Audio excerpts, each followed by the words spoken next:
Monsieur Anber and Mr. John Scully. Good evening, gentlemen. Hello.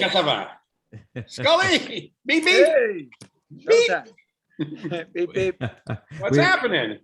I'm here, man. I just got out of the gym. Everything's good.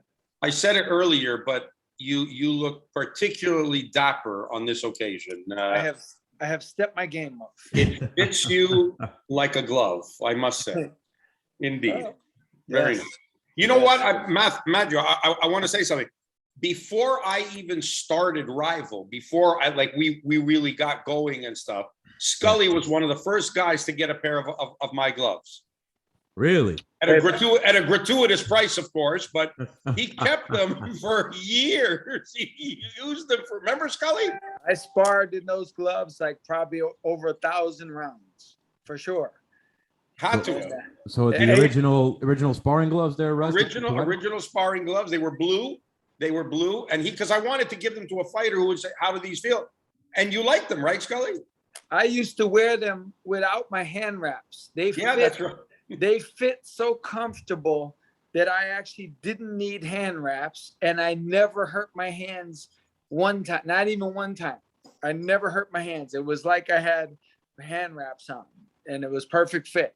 Honestly, it was cool. Yeah, that was. But I remember, I was there when you guys had Canadian Buckle. That's right. And in the back, you had some keychains, boxing keychains, and you were telling me then, like, I'm going to branch out and I'm going to sell some boxing equipment. And I'm like, yeah, okay, well, I guess you got the room for it. And, you got the keychains. So, you're stepping your game up. And next thing you know, you've got stores. So, now, but the important question here is, who was the first ever person outside of Canada that I ever approached to say, do you want to sell Rival boxing gear? Me. Yes, indeed. But you know what? I would have liked to, but I'm just the type. It just seemed like so much work. Like you got to do paperwork and you got to account for everything. Yeah. It's a lot of responsibility, Russ. All right, gentlemen. So there you go. A little bit of an opening. As you notice, Russ Anber is here again. Our regular to the podcast, Iceman John Scully, with looking perfectly sharp and as well with the screen. So it's good so far. Hopefully no overheating with phone issues, no internet issues. And we're set to go again, fans. Thank you for tuning in. Please recommend us to friends who may also enjoy some boxing talk on the Calling Russ Anber podcast, available on YouTube and other platforms in the near future. There's a lot of stuff to get to. Some of it is not so great in the boxing world. Some of it is on a more positive spin. I want to first address the Oscar Valdez fight that, of course, took place last week. Despite Valdez testing positive for a PD, Russ, we discussed it a little bit last week. The fight went through. He did not look good early. Ended up being a heck of a fight. He escapes, in a sense, but earning the win, the decision win against Conceicao. Some of the scoring, though, was all over the place. So first and foremost, Ice, I want to get your take on the fact that Valdez, because I remember you told us something about how you were approached by a former professional football player who said long ago, like almost everyone is on something. And it seems like in boxing the last few years, although it's tried to do enhanced testing, so it's a good thing in a sense that they're trying to do more testing. A lot of guys are getting popped. There doesn't seem to be too much ramifications if you do get the positive, I should say. And Valdez was allowed to fight. So your impressions of him being allowed to fight and the result on last weekend. Well, let me just say real quick what happened. About 20 years ago, an NFL player for the Pittsburgh Steelers told me everyone in the NFL is on steroids. He said, your favorite player is on steroids. Your favorite player can't be in the NFL and not be on steroids because he wouldn't last a week with the power and the what these guys, how hard they hit and everything. Now that was 20 something years ago. Boxing is going down that road. You can't tell me, like, we catch like one guy a year. You can't tell me there's only one guy in the whole world. And you caught him. And you caught him. No, but it's becoming more than one guy a year, Ice. But you know what I mean. I mean, it's not a big number. I mean, I'll say this. I personally know some guys who have been on steroids. And I know because they were sparring, and one of them actually hurt a friend of mine in the gym. And my friend swears like he sparred him on the juice and off the juice, and he was a totally different guy on the juice. So to me, it's inexcusable using anything to gain that, anything obviously illegal. I mean, you certainly know when you're taking steroids, it's illegal, or else you wouldn't be taking them. The punishment, it's gotten to be where it's like a joke. Like people don't even seem to frown on it anymore. We're getting used to it, where it's like, oh, what are you gonna do? And it's like, whereas back in the day, you'd be like, really, man, I can't believe he did that.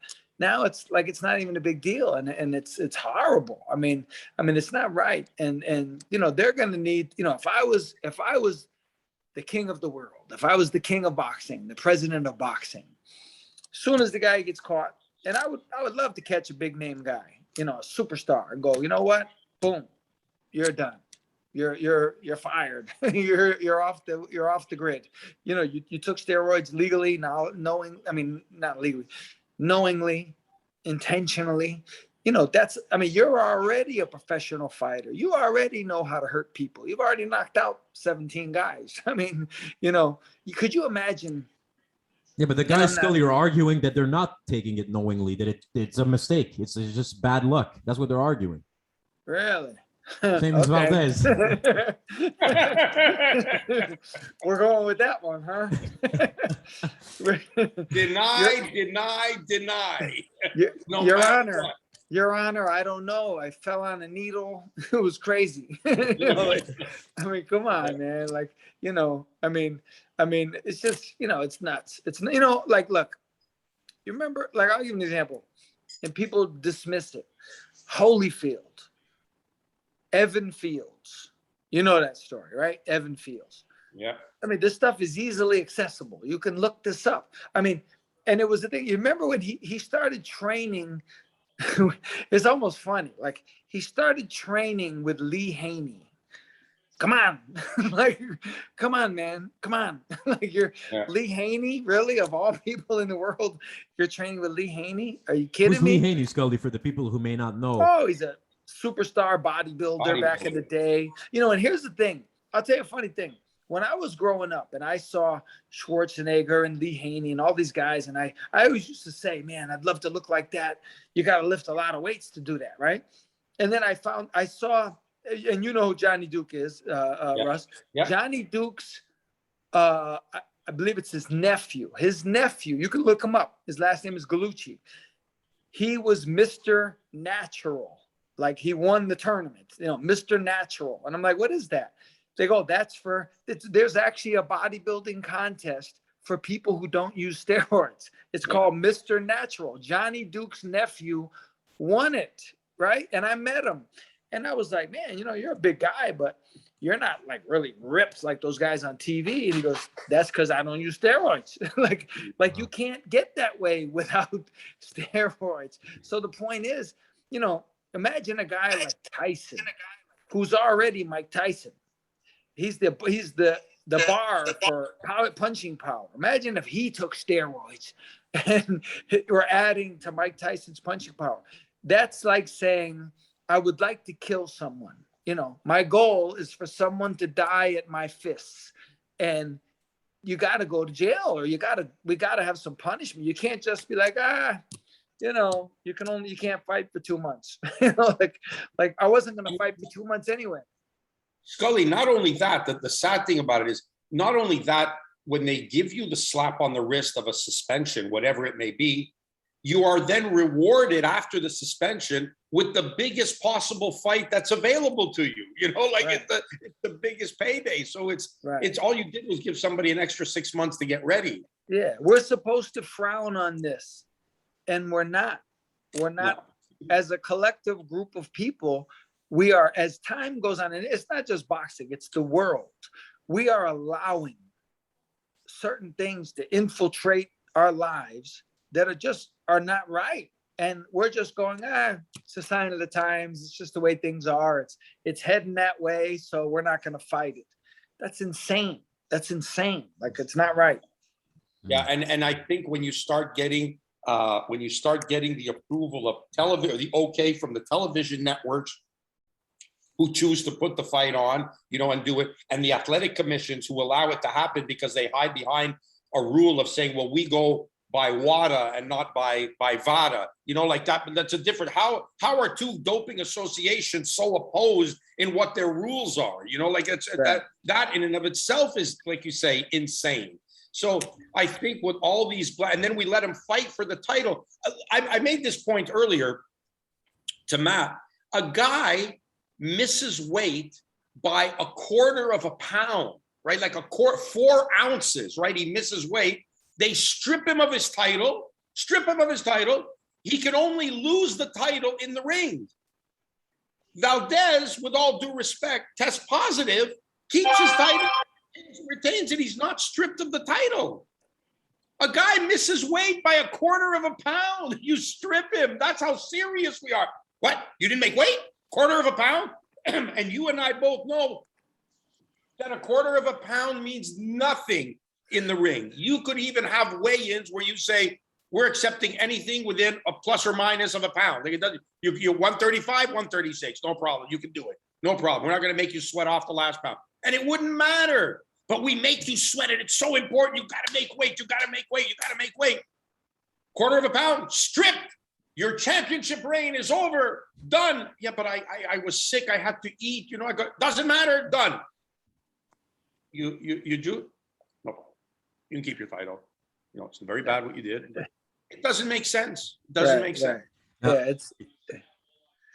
Yeah, and it's something that, as we saw in previous bouts or previous fighters who test positive, Scully, to your point, is like some of them get sanctions. Others, though, even if they do get suspended for a while or go away, then they come back, they get big fights, big paydays. And we see even with Canelo, the pound for pound best fighter in the world, the biggest moneymaker in all of boxing.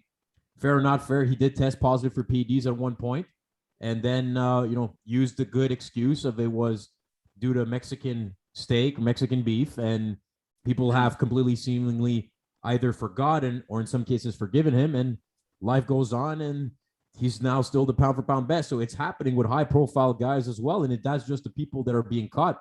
Usually, if you get a sample size of a bunch of fighters who do test positive, you're expecting many others to probably also be doing something, especially on the smaller shows where not the drug testing is as enhanced as it was in this case with the Valdez fighter for other high profile matchups.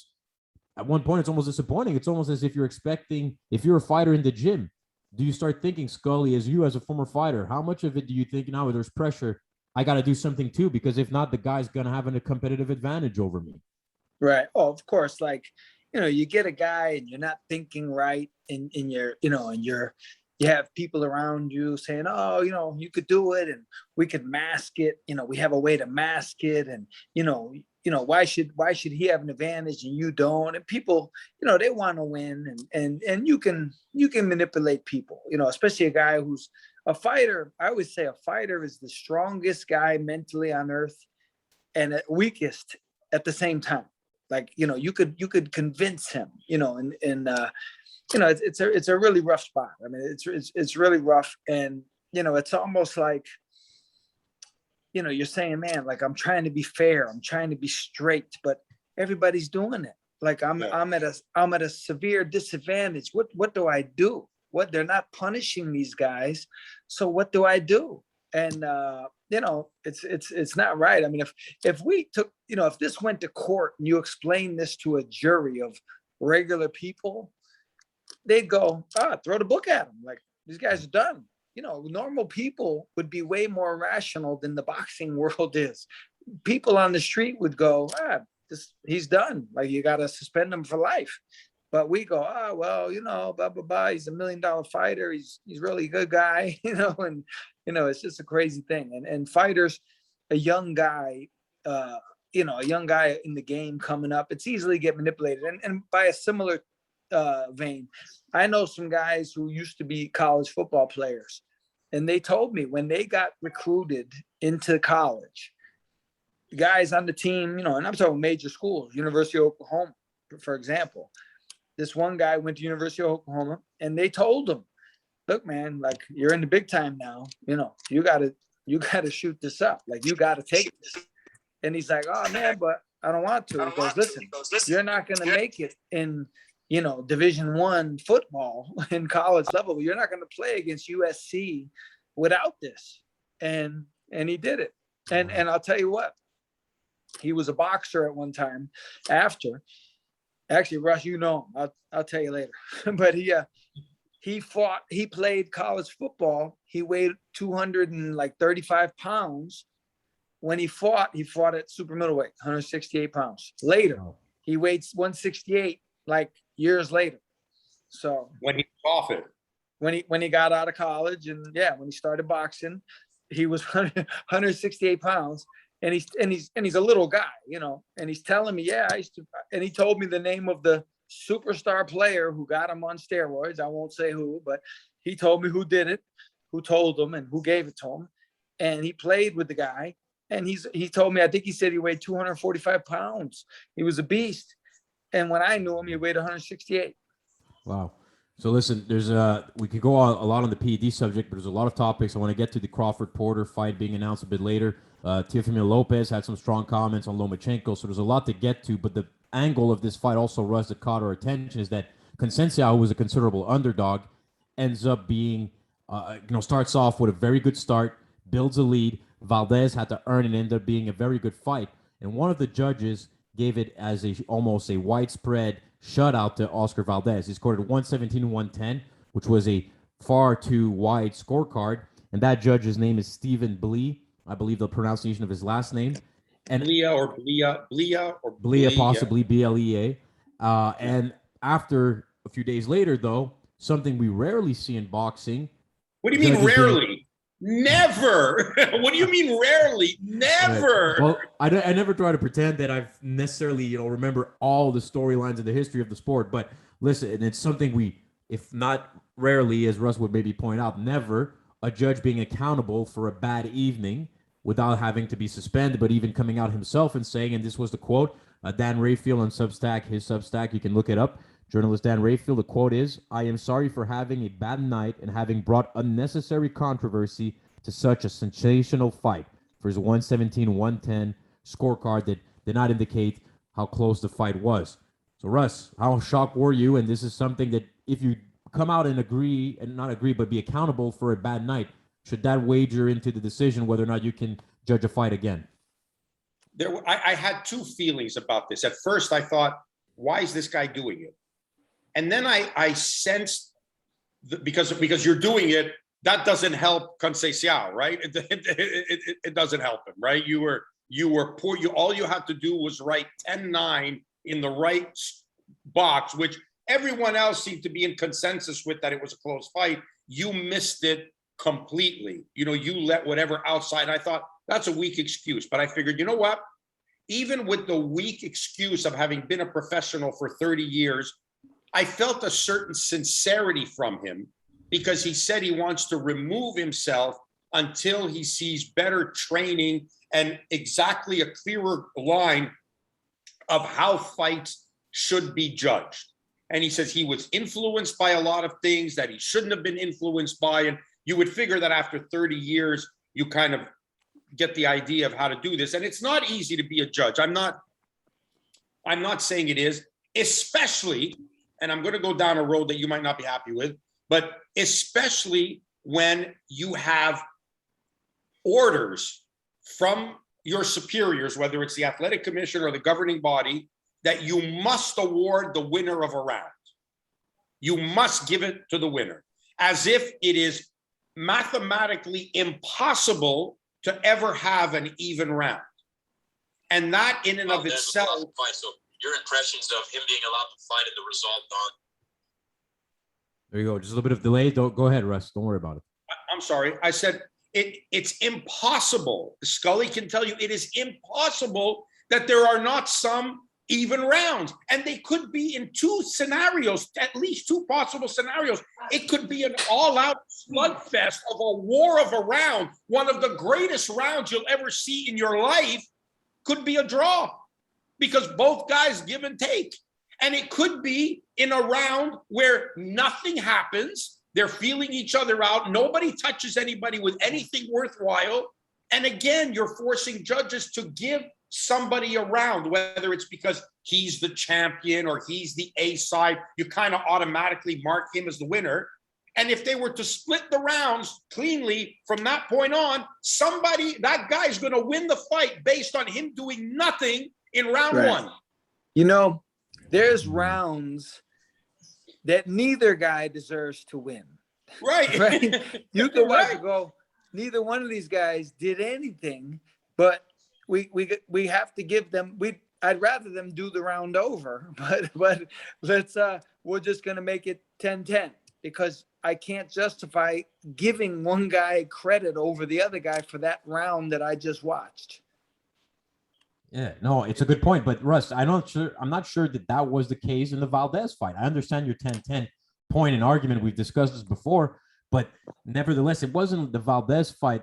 Some rounds were, I don't necessarily that a 10-10 would have swung either way. I'm not necessarily referring to the Valdez fight. I'm referring to a judge being under orders and maybe not understanding. You know, they call themselves professional judges, but really at the end of the day, they're nothing more than really passionate fans who love boxing and happen to be sat at ringside and they watch. I don't know really. I think Mr. Blea, I think, drove home the point that there needs to be more training and we have to learn, judges have to learn to watch a fight from the eyes of a fighter, from the eyes of a trainer, from the size of the sweet science. And I've always said to you, Matthew, and I'll use this line until I'm dead, as long as I can remember it, whichever comes first.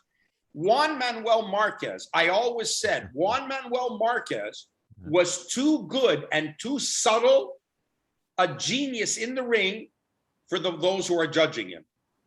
Yep.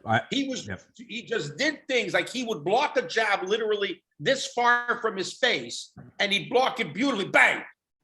But the judges thought, oh, that was close, oh, that landed, that was close, I got near him, and they figured that scored. He was too good for those judging him. And I think that judges need to understand what they're watching, why fighters do certain things, why fighter steps a certain way. These are all the things that I believe Mr. Blea was trying to get to, in that to handle all this pressure, you need to be better trained to handle it the same way cornermen and fighters have to be able to handle it. Okay, just quick point on this, and Scully, you can jump in as well. The training would necessarily mean that you have to take time out of the night of the fight to do this enhanced training. Who's paying to have these judges trained? Well, it would have to be the athletic commission. Well, does the athletic commission have that much extra bankroll that they can pay judges other than the night of the fight? As far as I know, judges get paid for the fight they're judging the night of. That's a part of the fight, money that's being allocated towards the event. Some of it goes to the commission for them to appoint judges. And when you have high profile bouts, they get more money than they do a 4-round bout. So who's paying them outside of competition for this training?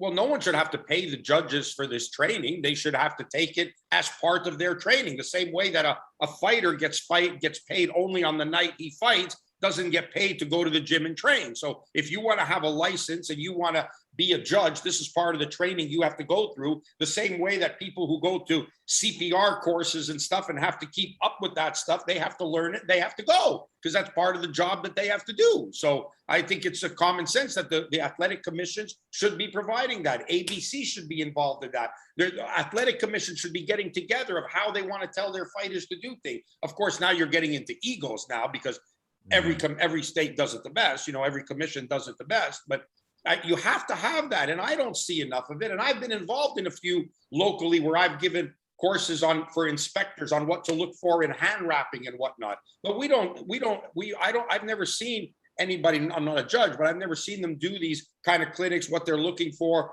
how they want it, other than when somebody wants to wax poetic on how he does it. I'm the guy, I do it this way, and we saw him do a fight and everyone listens. But it's not a general consensus of within the rules. It's not a general consensus of it's how I do it, not what's the fighter doing. That's how it should be. The courses should be given is what's the fighter doing? What do you see there when he's doing that? What do you see when he's made that move? What did you see in that sequence of flurry of punches? That's where they should have to justify what they saw Right. to see if they're really seeing the right thing. Well, you know what also, and I've seen this over the years where, and it's like common knowledge, but it's like, you know, some judges are known to prefer inside guys like bangers. And some judges prefer the pretty boxer.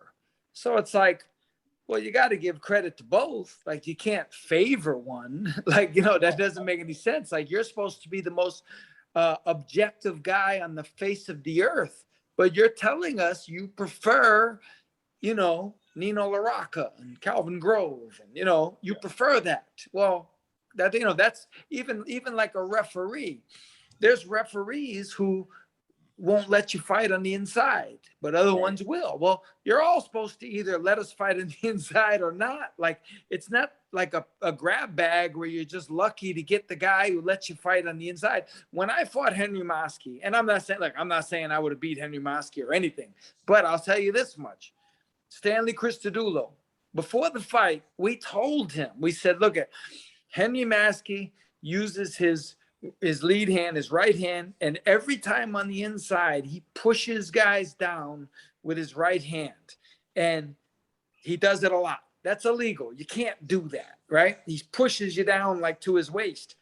So, right. Oh, yeah, okay, I'll watch out for that. We counted, I believe it was 17 warnings he gave Henry Mosky during our fight. 17 times.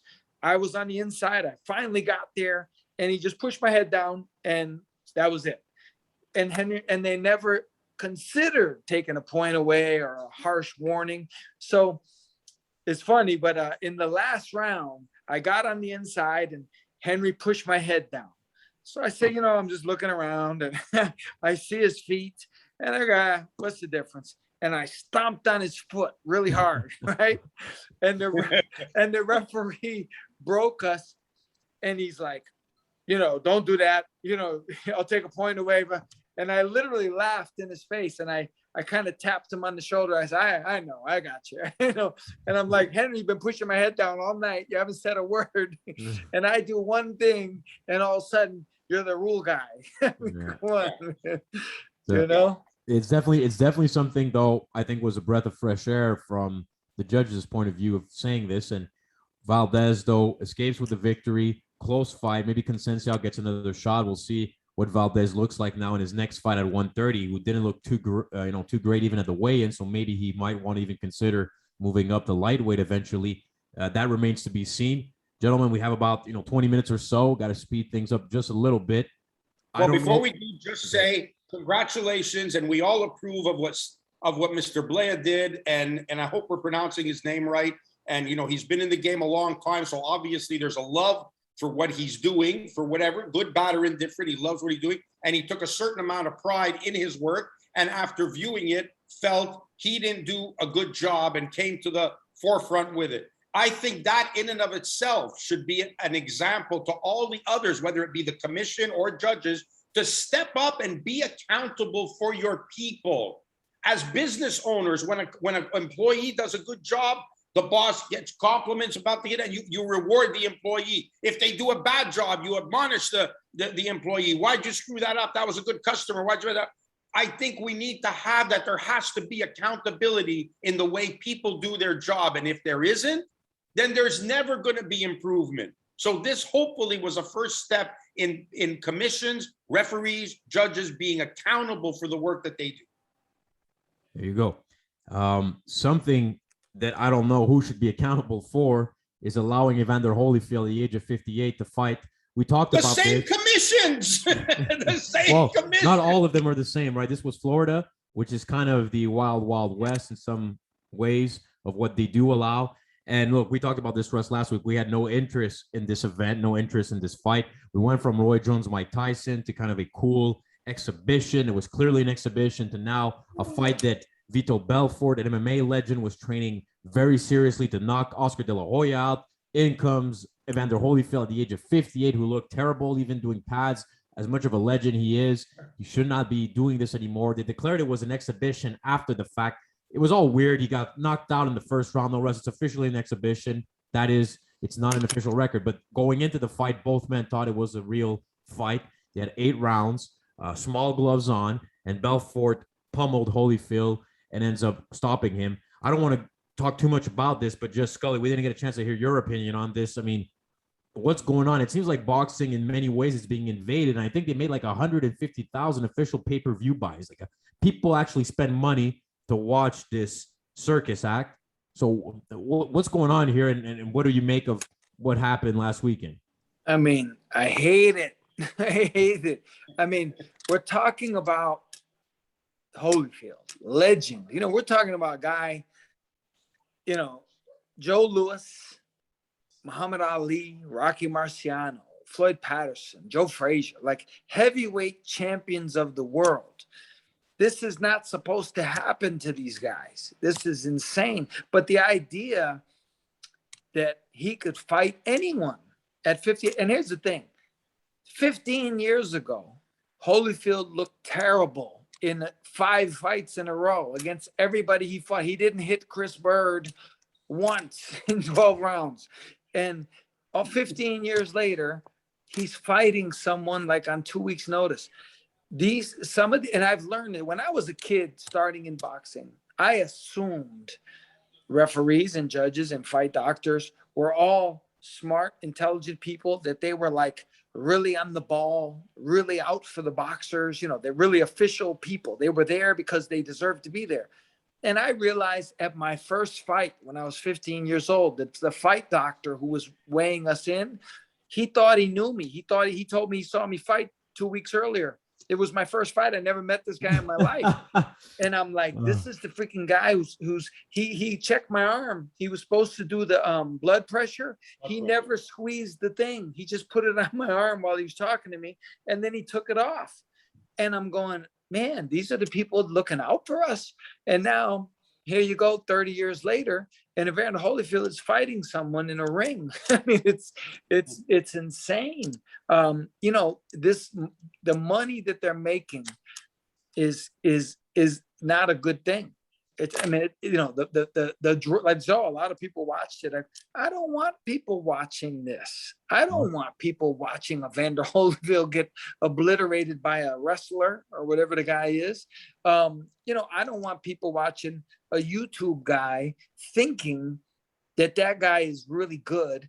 And I don't want that guy saying he wants to fight Canelo Alvarez. I mean, we're in the twilight zone. This is insane. I mean, I hate it. I'm not a fan at all. And I will never, if I watch it, which I haven't, I will never pay for it, but I have not watched it. I have not watched any of these side shows. I refuse, as a boxing person, I refuse to give them the time of day to let me watch it. It's not right. I'm not a fan at all.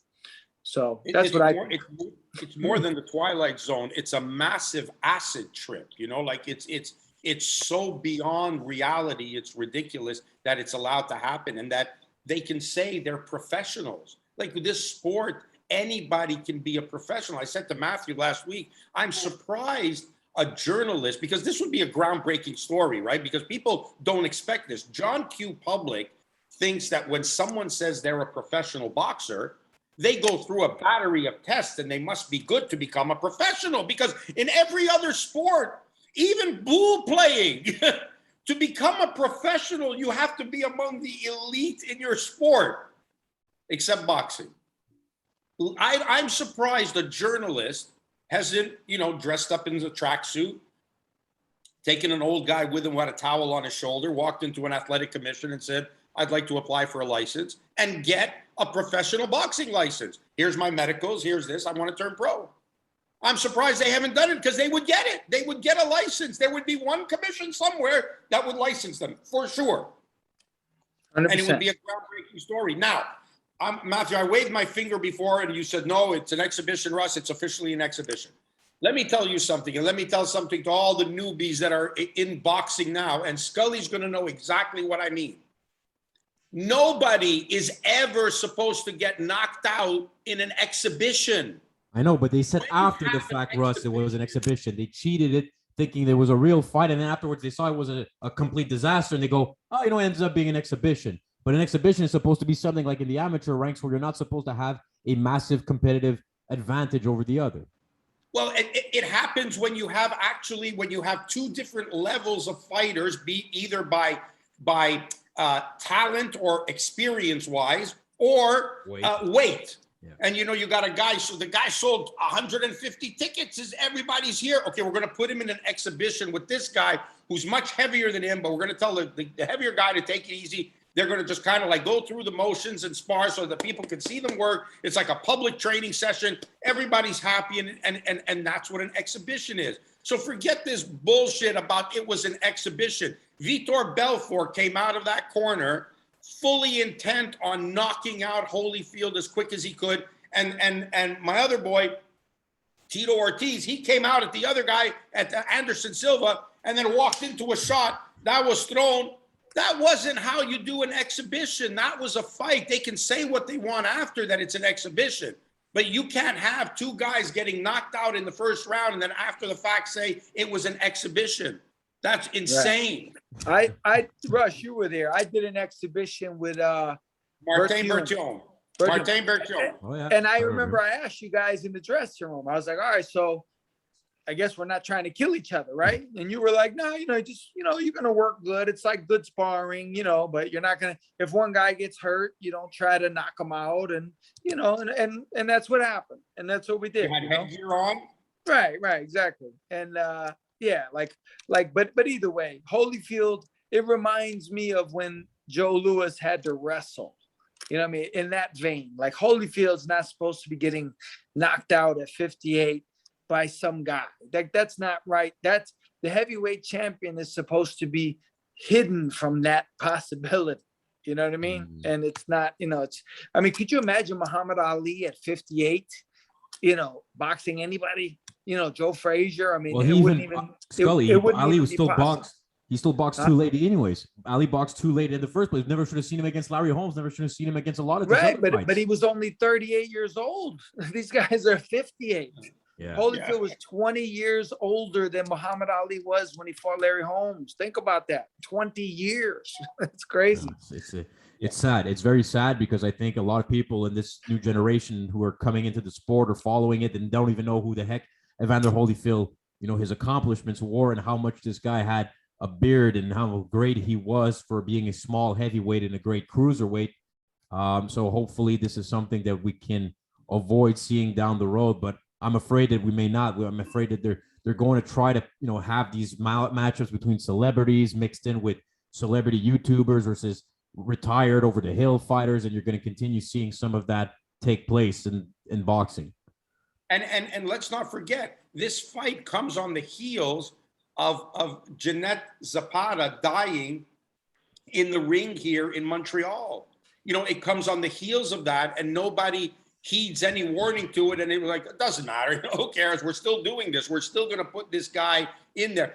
He never got clipped solid, thank God, but I'd hate to think what would have happened if he did. And I think that we have lost. There used to be a time when there was a certain reverence, respect, and even fear for the sport of boxing, and that's gone now. Anybody wants to the Nate Robinson basketball player, I want to box. Okay, there you go. He boxed, bang. And think about the commission. Like all they're saying, all they're proving is if enough money is involved, we'll let anyone go pro.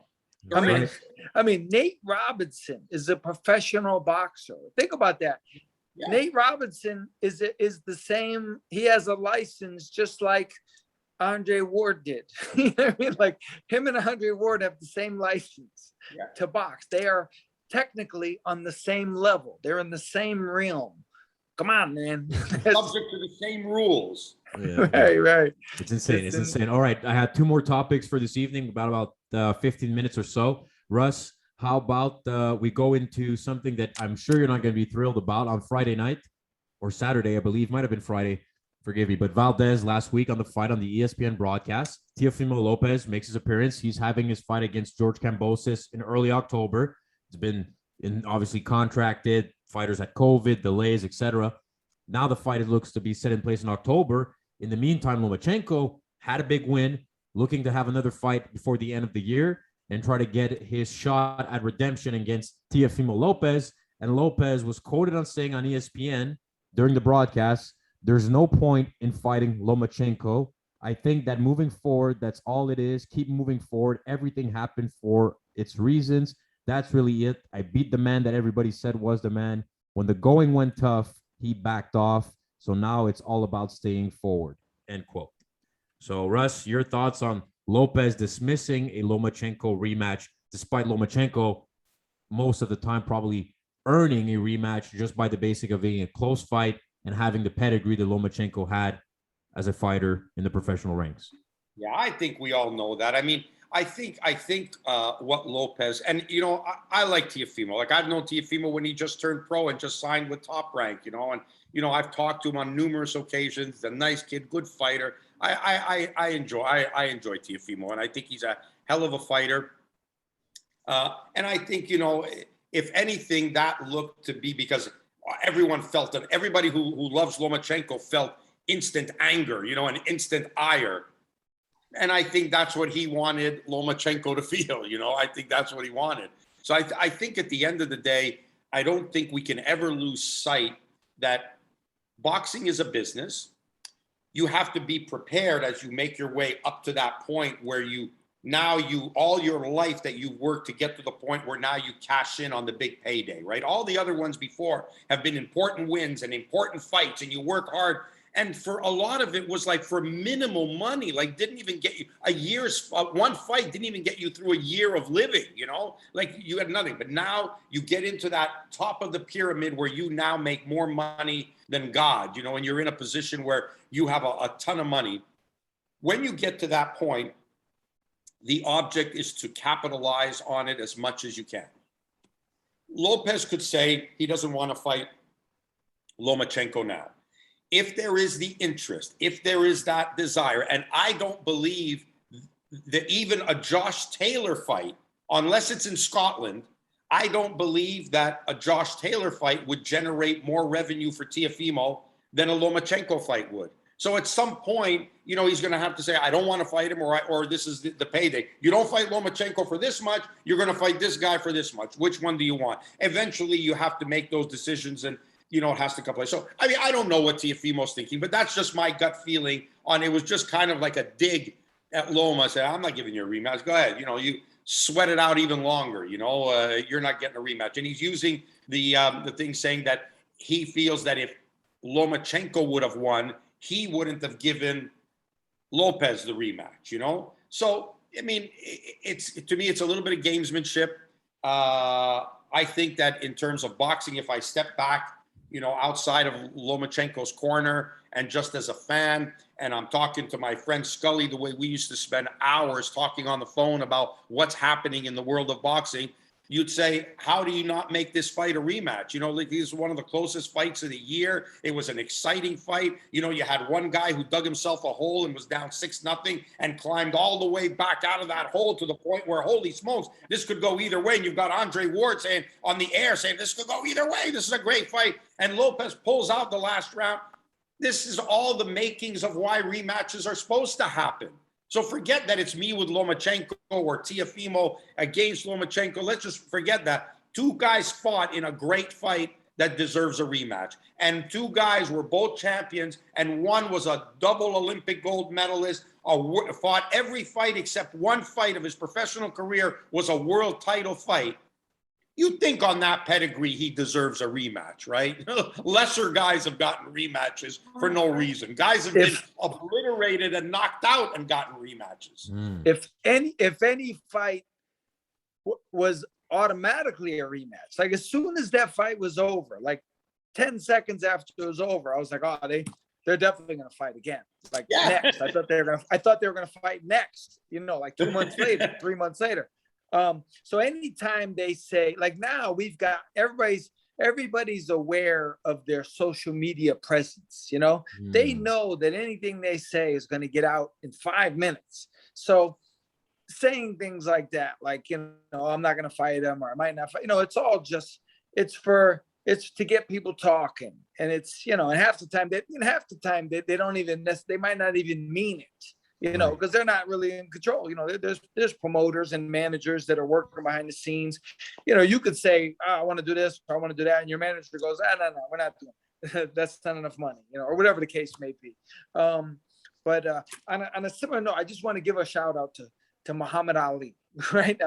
I want to read, it's only going to be a quick chapter. It's quick sentence, right? A guy named Scott Irwin, my Facebook friend, he wrote this today. And now, guys, they don't want to fight a certain guy because they want to protect their chance at a title. And, it's all business, right? Yeah. He writes this. In 1972, the year that he fought Mac Foster, who was undefeated at the time, Ali fought 6 times. Muhammad Ali fought 6 times. He beat Mac Foster, George Chuvalo, Jerry Quarry, Blue Lewis, Floyd Patterson, and Bob Foster. Ali at the time was the #1 contender looking for a rematch with Joe Frazier. Most fighters on earth would have been careful not to risk that #1 spot, but not the greatest. I mean, think about that. You're the #1 guy and you fight, and everybody I named was a good fighter. Great fighter, yeah. I mean, who does that? Nobody. You're never going to see that again. We're never going to. 6 times the guy fought Muhammad Ali 6 times. Nobody's going to do that again. And at that level of competition, they're not going to do that. No, especially like you said, if they have a chance, even if any of them feel like they have a chance at a belt or anything, they go, "We'll wait it out. We'll just wait it out." They did, and that's just instead of trying to actively continue to pursue that goal. No, Right. Don't risk it. Just wait it Right. out. Then that's the competitive spirit that the greats had in the past, and very few now do, unfortunately. Ali lost to Frazier, lost to Norton, had controversial decisions with Jimmy Young, lost to Spinks, and was never off the face of the heavyweight map, ever. It didn't matter. Even if he lost, he was right back there because he was a great fighter. He was a great fighter who drew people and sold tickets and could fight, and people would come and see him. Not because he won or lost. Of course, when he won, he was spectacular. He lost, he comes back to make an instant rematch. Boom, let's go, we're fighting again. Works his way back into a rematch. I mean, and that's the way fighters fought back then. It's funny, Scully, you mentioned that because I was talking to Bruce Trampler, to Pete Susans, and we were talking about George Chuvalo. And how much he liked George, and how good a fighter George was, and probably didn't get the credit that he deserved. And I said to Pete, Pete, how was it that this guy goes life and death with Floyd Patterson, knocks out Jerry Quarry, he's a top 10 contender for over 12 years. He's a top 10 contender, and he loses to guys who had an 11-4 record. And Pete chuckled and he said, that's just because he was a real fighter. An opportunity came up to take a fight somewhere. He was in the gym for a week. He said, okay, I'll go, and went and fought, and wasn't ready to fight, but he went and fought because he was a fighter, because that's what you did.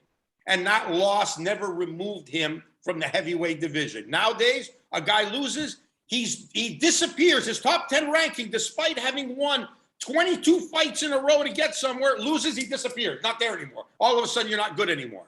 It's ridiculous. They take you out to put somebody else in. It's stupid.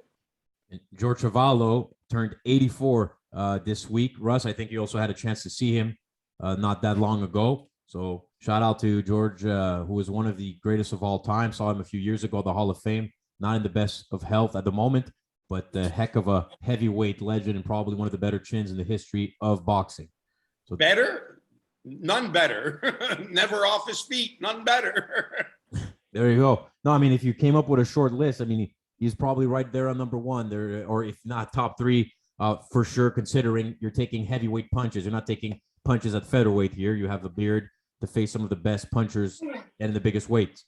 In the era of maybe the greatest heavyweights ever. And 15 rounds. So even more chances theoretically of being knocked out. So look, gentlemen, there's one last topic.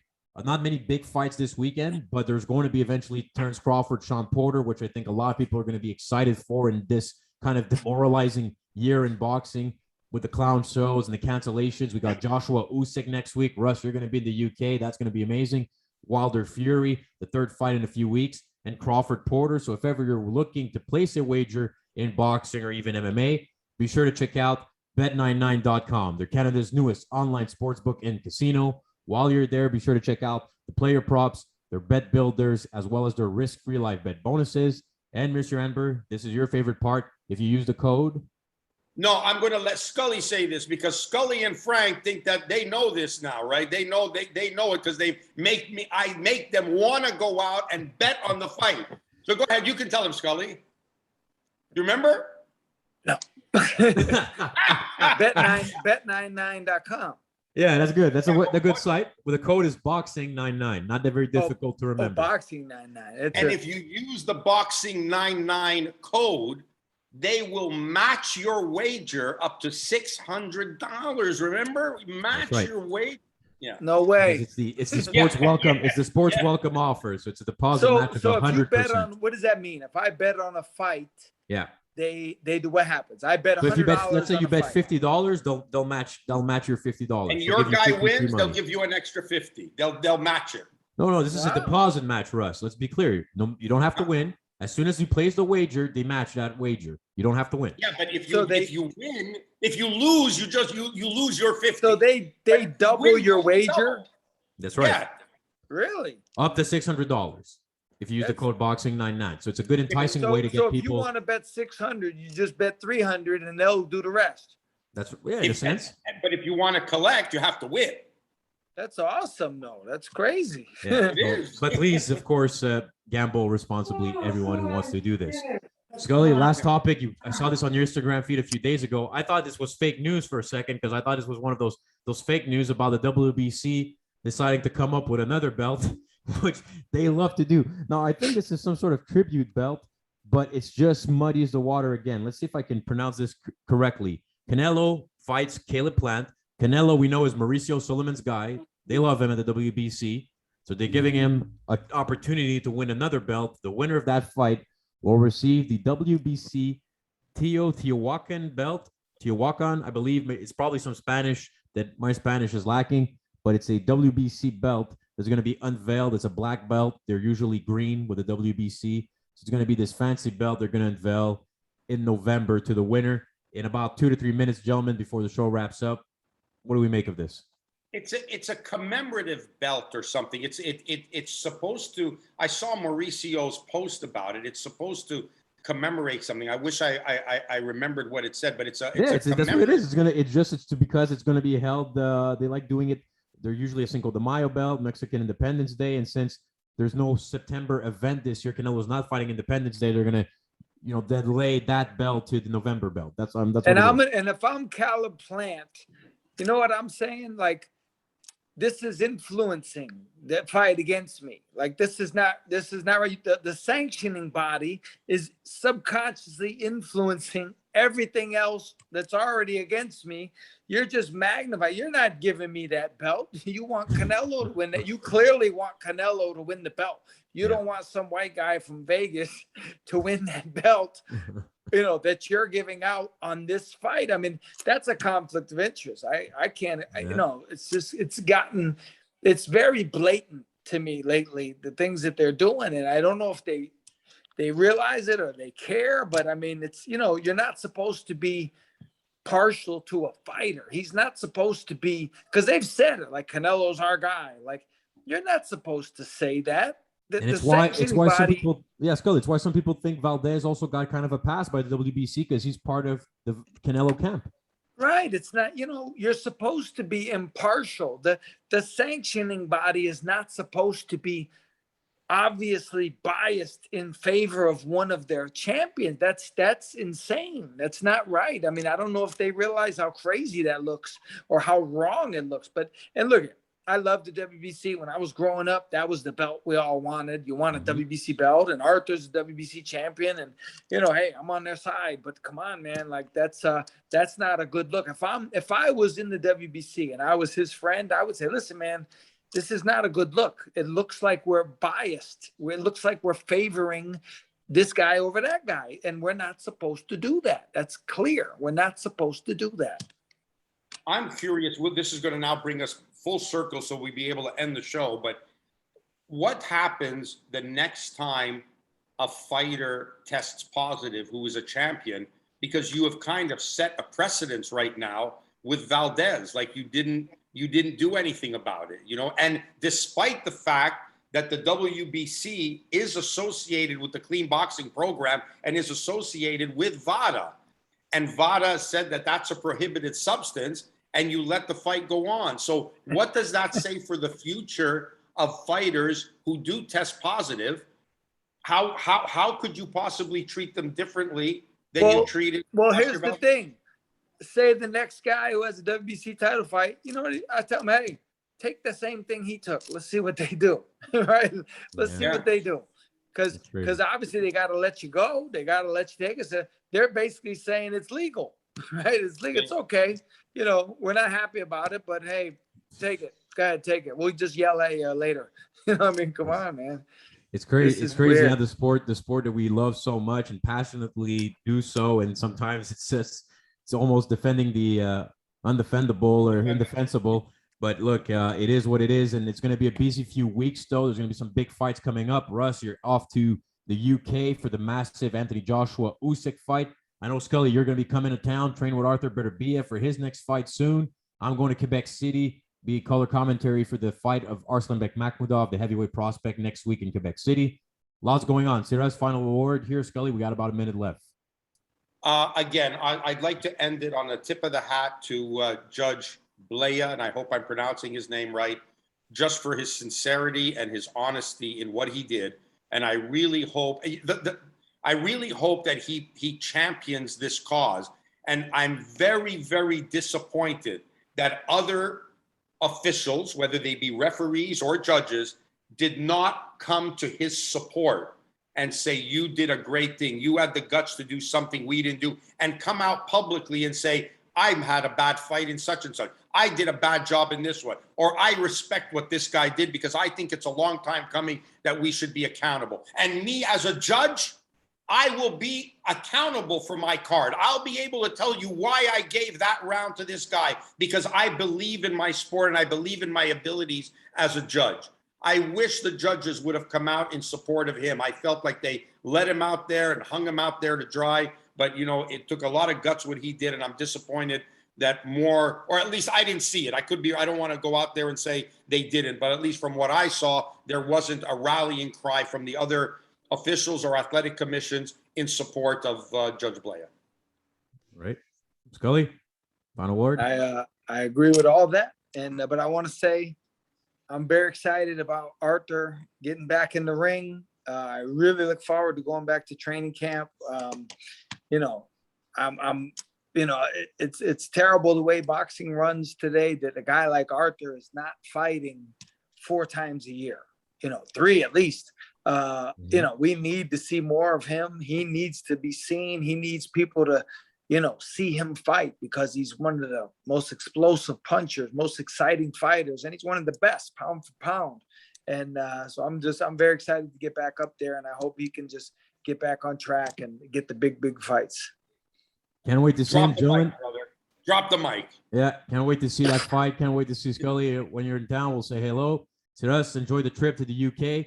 Try and touch base next week. Thank you, everyone, for tuning in again on edition of Calling Russ Anber with, of course, Iceman John Scully. UK, right? We're going to do it from the UK, right? We're going to have to try to coordinate it for sure. I'll be in Quebec City. You'll be in UK, but I think it's a big fight week, so we'll try and do something for sure. Stay tuned, everyone, and thank you once again for tuning in. Bye, boys.